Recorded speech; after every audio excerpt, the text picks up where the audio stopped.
Countries like China, Brazil, Russia, Saudi Arabia, and I think Iran all came together and they want to start a new global reserve currency to counteract the US dollar. So everyone is freaking out about that. But let's first look at some of the statistics in the real numbers on the ground. Well, first of all, let's look at that. This is the world allocated reserves by currency for Q4 of 2022.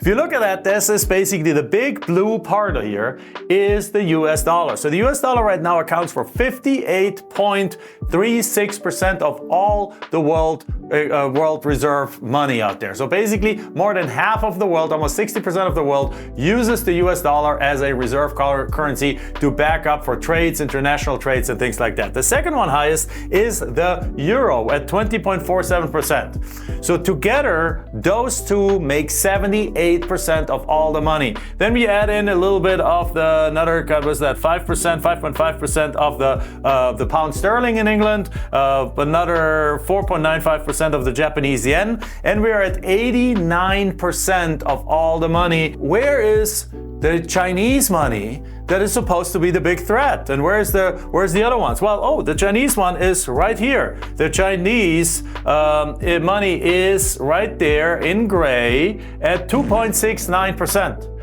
So in other words, right now, 5 countries that together make up less than 3% of all the world's money are challenging the US dollar. Now, I'm not saying it's impossible that they succeed.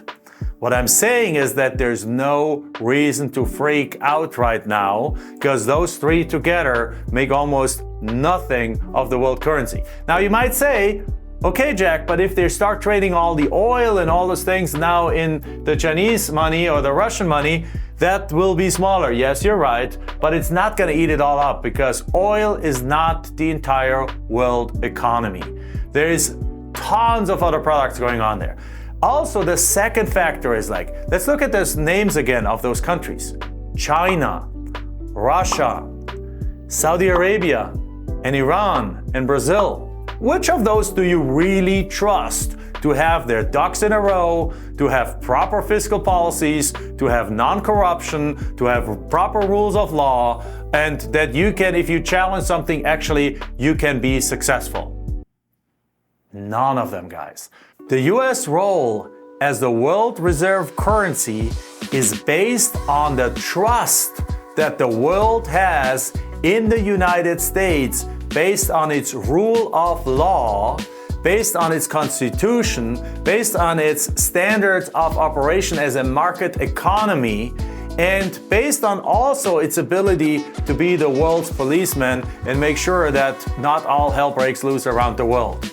All those 4 are still standing. I know the last one a little bit less, right? The US has lost its appetite a little bit to be the policeman around the world, but at the same time, all these are still standing. So that's the main reason why I don't think there's so much. There's a lot of noise, but in reality, nothing's gonna challenge the US dollar for the next at least 5 to 10 years.